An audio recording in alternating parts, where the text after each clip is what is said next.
everybody. Welcome to the Cowboys Beat Live for September 22nd, 2025. Before we end the episode, please make sure to hit that like button, subscribe. I would greatly appreciate that. Also, make sure to go check out, if you guys don't know already, I started my own media company, Kretschmann Media. Make sure to go check me out, CEO Sports Show. We're going live at 7 o'clock Eastern Standard Time.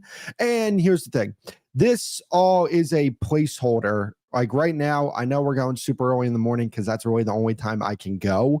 Come February and March, when some things play out, we're going to be able to go later in the day, like 11, 12 o'clock in the afternoon.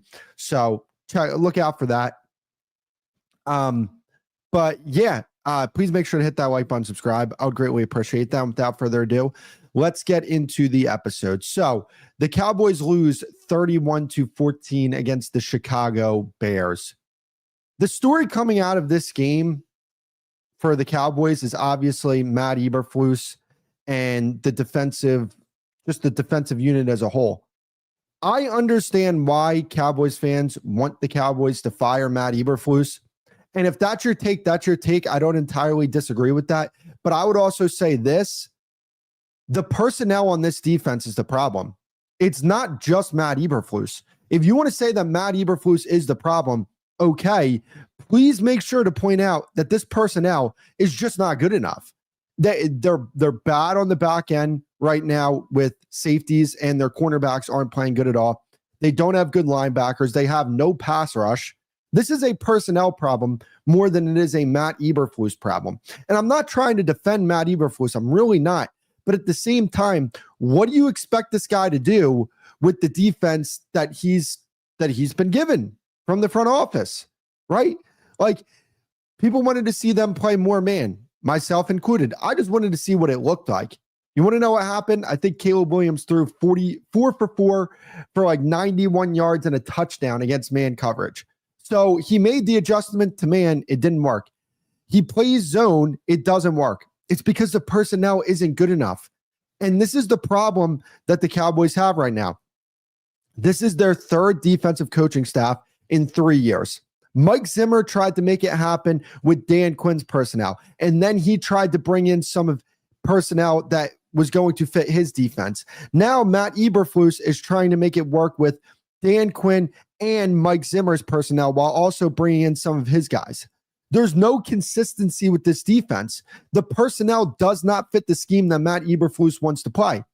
And if the Cowboys keep Matt Eberflus, or whether they move on from him, whatever it may be, whoever is the defensive coordinator for this team at this time next year, he needs to have a defense and defensive personnel that fit what he wants to do as a defensive coordinator.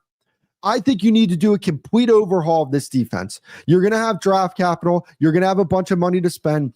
Whoever is the defensive coordinator at this time next year or in the offseason, they need to have their hands on the personnel. They need to be driving a lot of the personnel decisions, not necessarily making them, but driving them from the standpoint of, this is what I want to do defensively. These are the type of players that I need for my defense.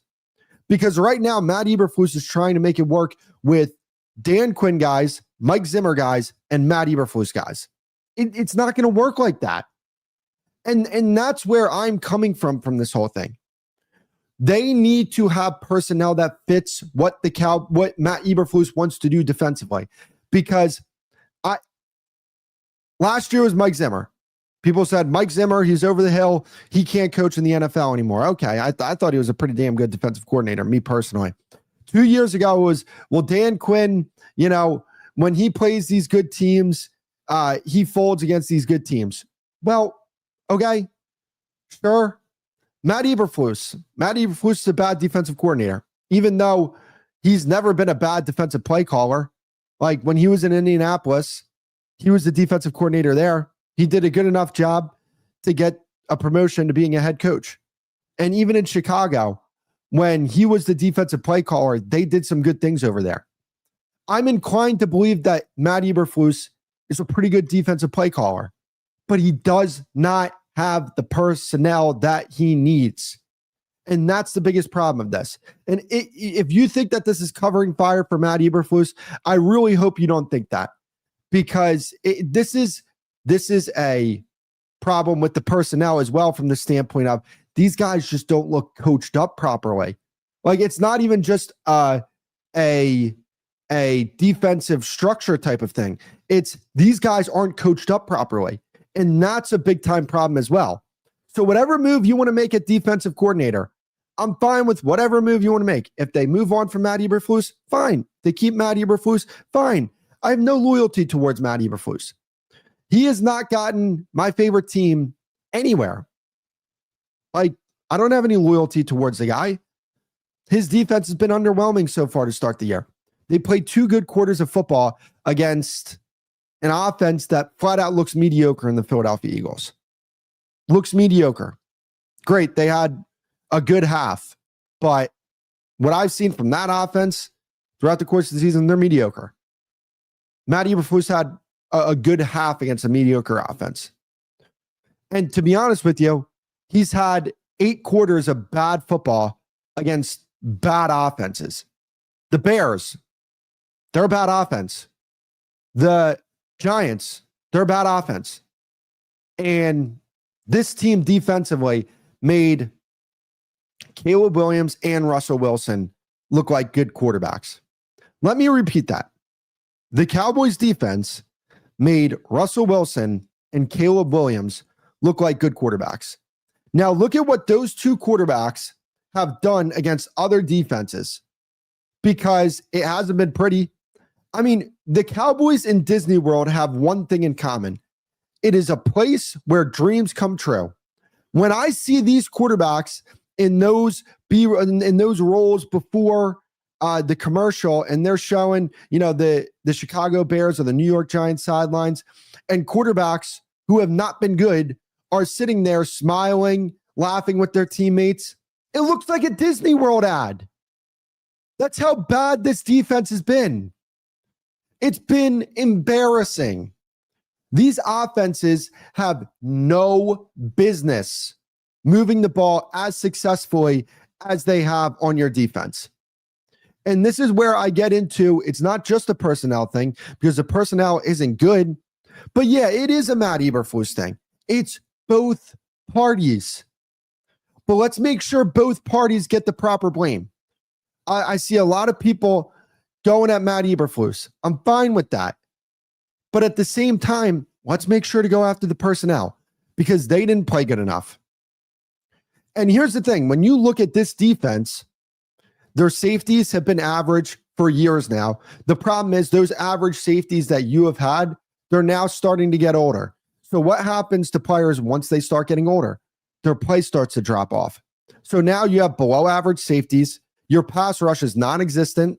And by the way, I know people are going to say, well, Micah Parsons, if you would have kept Micah Parsons, this wouldn't have happened. Like, did you guys see the 2 games at the beginning of the year last year where they got absolutely no pass rush and Micah Parsons was a part of that? Like, I'm not buying that. I understand where people, I'm not buying that. This defense was not going to be good, regardless if they had Micah Parsons or not. And that's where I come back to. This is a front office failure. Like, what was their plan in the offseason from a personnel perspective? Like, they brought in players that other teams didn't want, to the extent where they were like, hey, you don't even need to give us straight up picks for these guys. Pick swap. We'll be good. We'll move back, or we'll move forward 30 spots in the later rounds. We'll give you this player. That's what these players are. You're starting to see that play out. It's not good. It's not a good look. And because I'm done with the defense, I want to move on from the defense. The Cowboys this season were always going to be a team that defensively, they weren't going to be great. They weren't going to be good. This was not a good defense coming into the year. I didn't love the Matt Eberflus hire at the time. I didn't love it. I thought it was a all right hire. It was kind of one of the things that I was like, all right, let's wait and see. But this Cowboys team was always going to win because of their offense. And their defense was always going to be a unit that we looked at and said, I don't know. Like, this offense is going to have to carry them. And we saw yesterday, I thought Dak played very, very well. Like, please, somebody tell me a throw that he missed yesterday where you're like, okay, Dak, you need to be better there. Like the Pickens fade ball before the interception, sure. But even the interception, it's like, guys, there was nothing open on the back end. Did you want him to take a sack on fourth down? Then it's, oh, Dak, why are you taking a sack on fourth down? Just throw it up there. Like, there was nothing there. The interception to Pickens. I mean, we're going to be objective here, right? I know there's people who don't like Dak Prescott, but like, be serious for once. I know it's hard for a lot of people to do. That was clearly George Pickens' fault. Like, I think that when you look at this football team, defensively, they're just bad. And offensively, the execution just isn't there. Javonte Williams fumbling that football, that's a bad fumble. You were driving. They weren't going to stop you that drive. You were going to get points that drive. George Pickens, same thing. You were driving. They weren't going to stop you that drive. Dropping that football was bad. And yeah, missing CeeDee Lamb, no doubt about it. That's not good as well. Because this offense is going to drive the show. And when you lose your best player on your team, let alone your offense, but specifically your offense, then that makes for a really bad day. Then you look at that and say, oh, okay, not only are they not going to be able to stop anything defensively, but this high-powered offense took a massive hit, which it always will when you lose a player the caliber of CeeDee Lamb. And now teams can roll coverages over to George Pickens. Now you're in the same situation you were last year. The only difference is George Pickens is not as good as CeeDee Lamb. You have defenses saying, okay, we're going to take away George Pickens, and we're just going to let everybody else beat us. You were in the same position that you were last year. But the difference is, I do believe Schottenheimer is a really damn good play caller. There's some things I want to see him tighten up on. That's fine. I think he'll tighten up on that.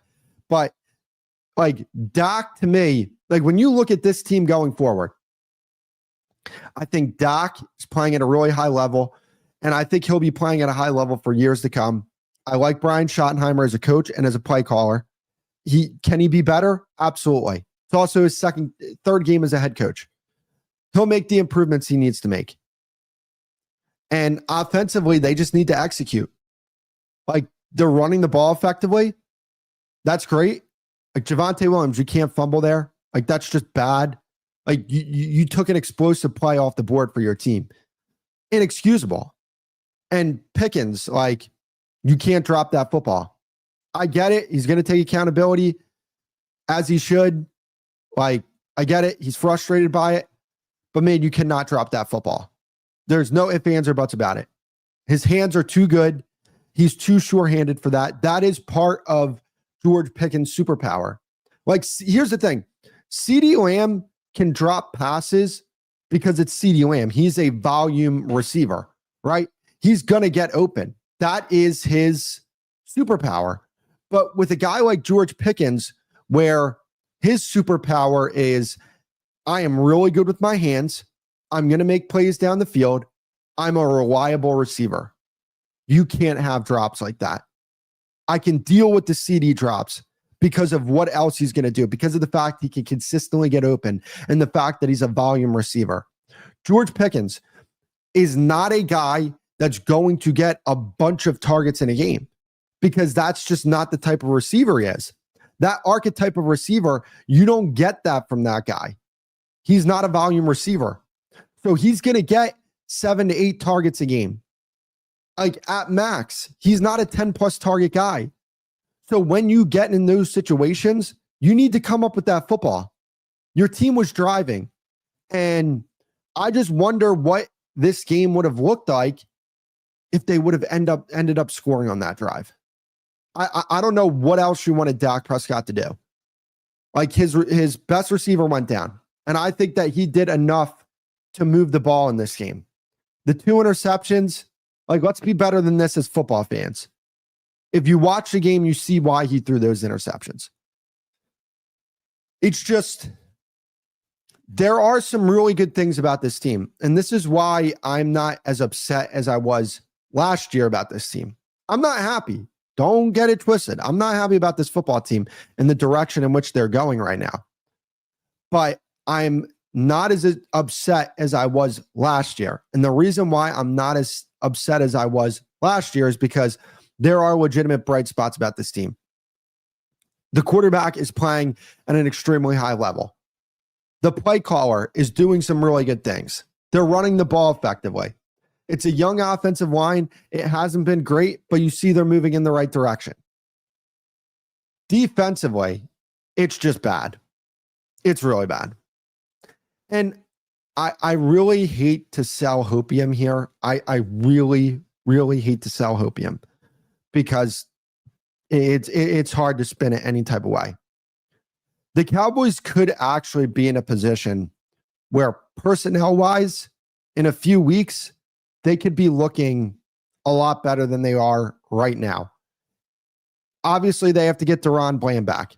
Savone Revel, we'll see what happens there. We'll see what he can provide day one. That's a tall task, very tall task, to have a rookie corner coming off the type of injury that he came off of to come in and play at a high level. But he needs to come in and play at a high level because this defense needs that desperately. If Jadeveon Clowney can come in and be a spark for your defense, that would be great. You get DeMarvion Overshown back. Like, there is a realistic world where this defense can play better, a lot better. But is it to the point where they're a good defense? No.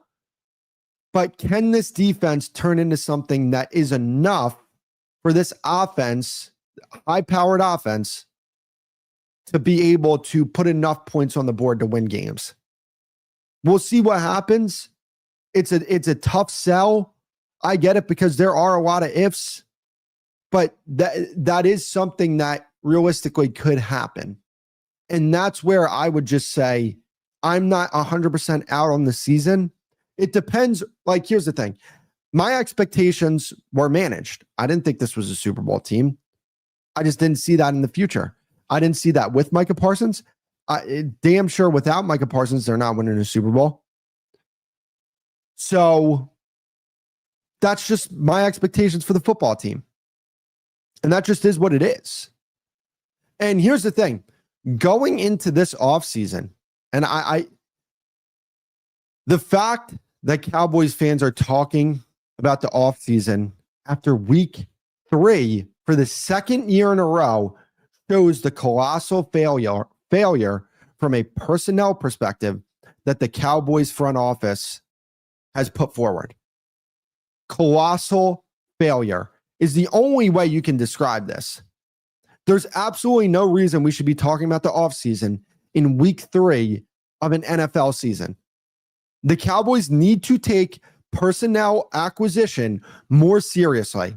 It can't just be, hey, we're going to draft some guys. It's got to be, hey, let's be proactive. Let's be proactive when it comes to signing players. Let's be proactive when it comes to making smart trades, not just trading a 4th-round pick for Jonathan Mingo like they did last year. If you're going to trade a 4th-round pick, trade it for somebody that can actually contribute to your football team. They need to overhaul this defense. The Dan Quinn guys, move on from them. The Mike Zimmer guys, move on from them. The guys that you can move on from, move on from them. Overhaul this defense. Whoever your defensive coordinator is, come this offseason, ask them, what do we need? And go out there and make sure that you give them the ingredients that they need to make a good defense. Because they do not have the ingredients on this defense to have a good defense. And that's what this comes down to. It's not just, oh, the defensive coordinator isn't good. It's, no, the defensive coordinator, yeah, he might not be good, but the personnel is way worse than what the defensive coordinator is. And again, I just have a hard time believing that Matt Eberflus just somehow forgot how to play defense, forgot how to coordinate a defense. I have a hard time believing that. I believe it's more of a personnel thing than it is a coordinator thing. Just me personally speaking. But again, if your thing is Matt Eberflus is the problem, fine. Just make sure to bring up the fact that this personnel is the problem as well. And the lack of the lack of discipline, the lack of communication, the lack of talent on this defense is flat out alarming. So I think I got everything off my chest. I don't know if I got everything off my chest, but if not, I'll be back tomorrow to get some more things off my chest. So I appreciate you guys for coming out.